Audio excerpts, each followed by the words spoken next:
Sweet pickle ನೋಡಿ ಬಹಳ ಸುಲಭವಾಗಿ ತೋರಿಸ್ಕೊಡ್ತಾ ಇದ್ದೀನಿ. ಅಷ್ಟೇ ಅದ್ಭುತವಾಗಿರುತ್ತೆ. ಇವಾಗ ಮಾವಿನಕಾಯಿ ಸೀಸನ್ ಅಲ್ವಾ, ಎಲ್ಲ ಥರದ ಖಾದ್ಯಗಳನ್ನು ನಾವು ಮಾಡಿ ಇಟ್ಕೊಳ್ಬೋದು. ಮಳೆಗಾಲದಲ್ಲೆಲ್ಲ ನಮಗೆ ಸಾಂಬಾರಿಗೆಲ್ಲ ತರಕಾರಿ ಸಿಗಲ್ಲ ಅನ್ನೋ ಮೂಮೆಂಟಲ್ಲೆಲ್ಲ ಈ ಥರದ ಅಡುಗೆಗಳನ್ನು ಅಥವಾ ಪಿಕಲ್ಗಳನ್ನು ಮಾಡಿ ಇಟ್ಕೊಂಡ್ರೆ ತುಂಬಾ ಅದ್ಭುತವಾಗಿರುತ್ತೆ. ರೊಟ್ಟಿ ಚಪಾತಿ ಜೊತೆ ಕೂಡ ಇದು ತುಂಬಾ ಸೂಪರ್ ಆಗಿರುತ್ತೆ. ತಡ ಮಾಡದೆ ವಿಡಿಯೋ ಸ್ಟಾರ್ಟ್ ಮಾಡೋಣ. ನಮಸ್ತೆ ಎಲ್ಲರಿಗೂ. ಎಲ್ಲರನ್ನ ಸುಸಿಸ್ ಕಿಚನ್ಗೆ ಸ್ವಾಗತ ಮಾಡಿಕೊಂಡು ಇವತ್ತು ಅದ್ಭುತವಾದ ಅಡುಗೆ ಮಾಡ್ತಾ ಇದ್ದೀನಿ. ಬನ್ನಿ ಹೇಗೆ ಮಾಡೋದು ನೋಡೋಣ. ನಾನು ಮಾಡುವ ಅಡುಗೆಗಳು ನಿಮಗೆ ಇಷ್ಟ ಆಗ್ತಿದ್ರೆ ದಯಮಾಡಿ ಸಬ್ಸ್ಕ್ರೈಬ್ ಮಾಡಿಕೊಂಡು ನಿಮ್ಮ ಫ್ರೆಂಡ್ಸ್ ಆ್ಯಂಡ್ ಫ್ಯಾಮಿಲಿಗೆ ಹೆಚ್ಚು ಹೆಚ್ಚು ಶೇರ್ ಮಾಡಿ, ಲೈಕ್ ಮಾಡಿಕೊಂಡು ವಿಡಿಯೋ ವಾಚ್ ಮಾಡಿ. ನಾವಿವತ್ತು ಸೂಪರ್ ಆದ ಒಂದು ಮಾವಿನಕಾಯಿಯಿಂದ ಸ್ವೀಟನ್ನು ಮಾಡ್ಕೊಳ್ಳೋಣ. ತುಂಬಾ ಚೆನ್ನಾಗಾಗುತ್ತೆ. ಒಂದು ವರ್ಷದವರೆಗೆ ಇಟ್ಟರೂ ಕೂಡ ಇದು ಹಾಳಾಗಲ್ಲ, ಅಷ್ಟು ನೀಟಾಗಿರುತ್ತೆ. ಖಾರ ಬೇಕಾದರೂ ಸೇಮ್ ಒಂದು ವಿಧಾನದಲ್ಲಿ ಮಾಡ್ಕೊಳ್ಬೋದು. ನಾನಿವತ್ತು ಸ್ವೀಟ್ ಮಾಡ್ಕೊಳ್ತೀನಿ. ಮಕ್ಕಳಿಗೆಲ್ಲ ತುಂಬ ಒಳ್ಳೆಯದಾಗುತ್ತೆ ಚಪಾತಿ ರೊಟ್ಟಿಗೆಲ್ಲ ತಿನ್ನೋದಕ್ಕೆ.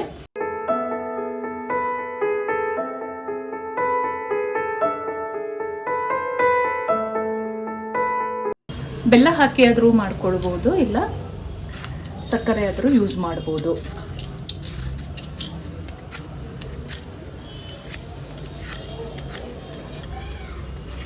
ಎಲ್ಲ ಮಾವಿನಕಾಯಿನ ನೀಟಾಗಿ ಈ ರೀತಿಯಲ್ಲಿ ಸಿಪ್ಪೆ ಹೆರೆದು ಒಂದು ಬೌಲಲ್ಲಿ ನೀರಿಟ್ಕೊಂಡು ಅದಕ್ಕೆ ಸೇರಿಸ್ಕೊಳ್ಳೋಣ. ನೀಟಾಗಿ ವಾಶ್ ಮಾಡಿಕೊಂಡು ಆಮೇಲಿಂದ ಕಟ್ ಮಾಡಿಕೊಳ್ಳುವಂಥದ್ದು.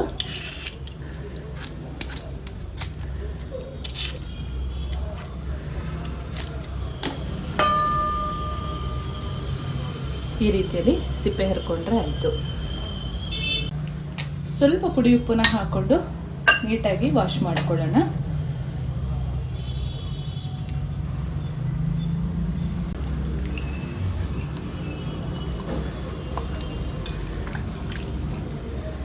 ಚಂದ ಒರೆಸಿ ಆಮೇಲೆ ಕಟ್ ಮಾಡಿಕೊಳ್ಳುವಂಥದ್ದು.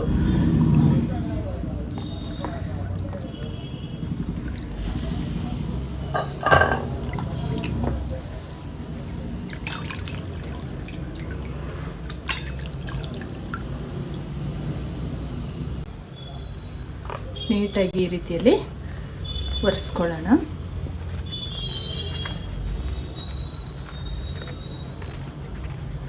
ಸ್ವೀಟ್ ಮಾವಿನಕಾಯಿ ಮಾಡ್ಕೊಳ್ಳುವಾಗ ಈಸಿ ಆಗುತ್ತೆ.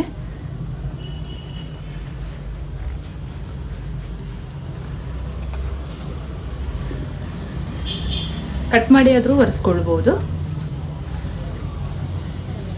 ಚಂದ ಒರೆಸ್ಕೊಂಡ ಆದ ಮೇಲೆ ಸ್ವಲ್ಪ ದಪ್ಪ ದಪ್ಪನೇ ಕಟ್ ಮಾಡಿಕೊಳ್ಳುವಂಥದ್ದು.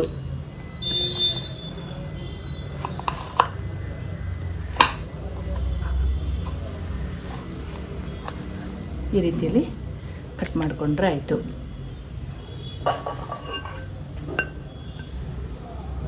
ಎಲ್ಲವನ್ನು ಸೇಮ್ ಒಂದು ವಿಧಾನದಲ್ಲಿ ಕಟ್ ಮಾಡಿಕೊಳ್ಳೋಣ.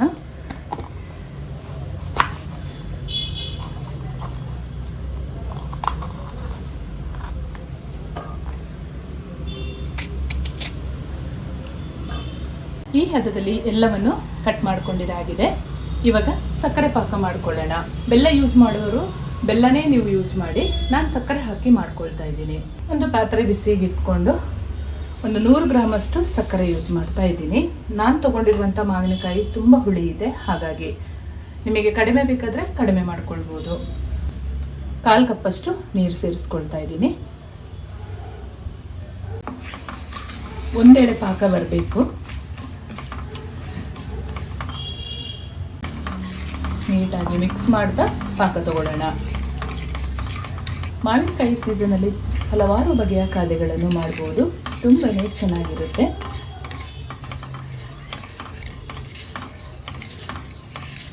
ಒಂದೆಳೆ ಪಾಕ ಬಂದಿದೆ.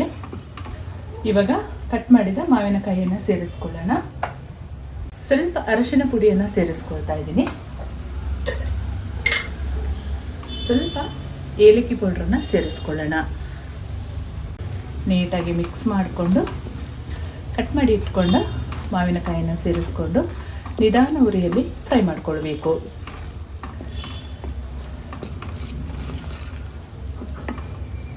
ನಿಧಾನ ಉರಿಯಲ್ಲಿ ಮಿಕ್ಸ್ ಮಾಡ್ತಾ ಬೇಯಿಸ್ಕೊಳ್ಬೇಕು. ಸ್ವಲ್ಪನೂ ನೀರಿನಂಶ ಇರಬಾರ್ದು. ನೀಟಾಗಿ ಬೆಂದ ಮೇಲೆ ಟ್ರಾನ್ಸ್ಪರೆಂಟ್ ಆಗುತ್ತೆ, ಆವಾಗ ನಾವು ಕೆಳಗಿಳಿಸಿದರೆ ಆಯಿತು. ತುಂಬಾ ಒಳ್ಳೆಯ ಒಂದು ಪದಾರ್ಥ ಇದು. ನೀವು ಇದರ ರುಚಿ ಗೊತ್ತಾದರೆ ತಕ್ಷಣವೇ ಮಾಡ್ತೀರಾ.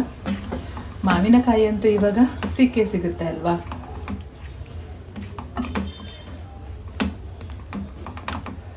ಮಾವಿನಕಾಯಿ ಹಾಕಿದ ಮೇಲೆ ಈ ಸಕ್ಕರೆ ಪಾಕ ಸ್ವಲ್ಪ ನೀರಾಗುತ್ತೆ, ಆಮೇಲೆ ಬೇಯ್ತಾ ಗಟ್ಟಿಯಾಗುತ್ತೆ.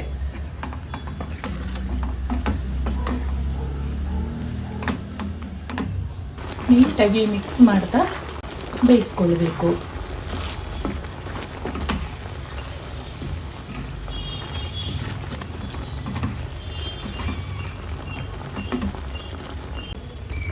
ಈ ರೀತಿಯಲ್ಲಿ ನೀಟಾಗಿ ಟ್ರಾನ್ಸ್ಪರೆಂಟ್ ಆಗಿ ಬೆಂದಿರಬೇಕು.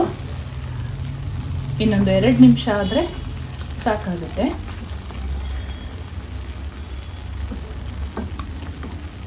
ಫೈನಲ್ ಆಗಿ ನಮ್ಮ ಸ್ವೀಟ್ ಮ್ಯಾಂಗೋ ರೆಸಿಪಿ ರೆಡಿಯಾಗಿದೆ. ಇದನ್ನು ತಣ್ಣಗಾದ್ಮೇಲೆ ಒಂದು ಗ್ಲಾಸ್ ಕಂಟೈನರ್ಗೆ ಹಾಕಿ ಸ್ಟೋರ್ ಮಾಡಿ ಇಡಬೇಕು. ಎಷ್ಟು ದಿನ ಆದರೂ ಇದು ಹಾಳಾಗಲ್ಲ. ಹೊರಗಡೆ ಆದರೂ ಇಡ್ಬೋದು, ಫ್ರಿಜ್ಜಲ್ಲಾದರೆ ತುಂಬ ದಿನ ಇಡ್ಬೋದು. ಹೊರಗಡೆ ಆದರೆ ಒಂದು 2 ರಿಂದ 3 ತಿಂಗಳಿಟ್ಟು ತಿನ್ನುವಂಥದ್ದು. ತಣ್ಣಗಾಗಲು ಬಿಡೋಣ. ಫೈನಲ್ ಆಗಿ ನಮ್ಮ ಸ್ವೀಟ್ ಪಿಕ್ಕಲ್ ಈ ರೀತಿಯಲ್ಲಿ ರೆಡಿಯಾಗಿದೆ.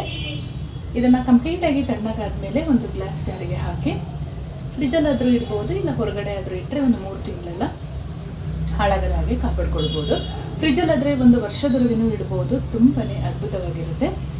ಬೇಕಿದ್ರೆ ನೀವು ಸ್ವಲ್ಪ ಪೆಪ್ಪರ್ ಪುಡಿ ಆಗಿರಲಿ ಅಥವಾ ರೆಡ್ ಚಿಲ್ಲಿ ಪೌಡ್ರನ್ನು ಕೂಡ ಹಾಕ್ಕೊಳ್ಬೋದು. ನಾನಿವತ್ತು ಸ್ವೀಟ್ ಪಿಕ್ಕಲನ್ನೇ ಮಾಡ್ಕೊಂಡಿದ್ದೀನಿ ಸಕ್ಕರೆ ಹಾಕಿಬಿಟ್ಟು. ನೀವು ಬೆಲ್ಲ ಯೂಸ್ ಮಾಡಿ ತುಂಬಾ ಚೆನ್ನಾಗಾಗುತ್ತೆ. ನಾನು ಮಾಡುವ ಅಡುಗೆಗಳು ನಿಮಗೆ ಇಷ್ಟ ಆಗ್ತಿದ್ರೆ ದಯಮಾಡಿ ಸಬ್ಸ್ಕ್ರೈಬ್ ಮಾಡಿಕೊಂಡು ನಿಮ್ಮ ಫ್ರೆಂಡ್ಸ್ ಆ್ಯಂಡ್ ಫ್ಯಾಮಿಲಿಗೆ ಹೆಚ್ಚು ಶೇರ್ ಮಾಡೋದನ್ನು ಮರಿಬೇಡಿ. ಹಾಗೆ ಲೈಕ್ ಮಾಡಿಕೊಂಡು ವಿಡಿಯೋ ವಾಚ್ ಮಾಡಿ. ಮುಂದೆ ಅದ್ಭುತವಾದ ಇದೇ ಥರದ ಅಡುಗೆಯೊಂದಿಗೆ ನಿಮ್ಮನ್ನು ಭೇಟಿ ಮಾಡ್ತೀನಿ. ಅಲ್ಲಿವರೆಗೂ ತುಂಬ ಹೃದಯದ ಧನ್ಯವಾದಗಳು.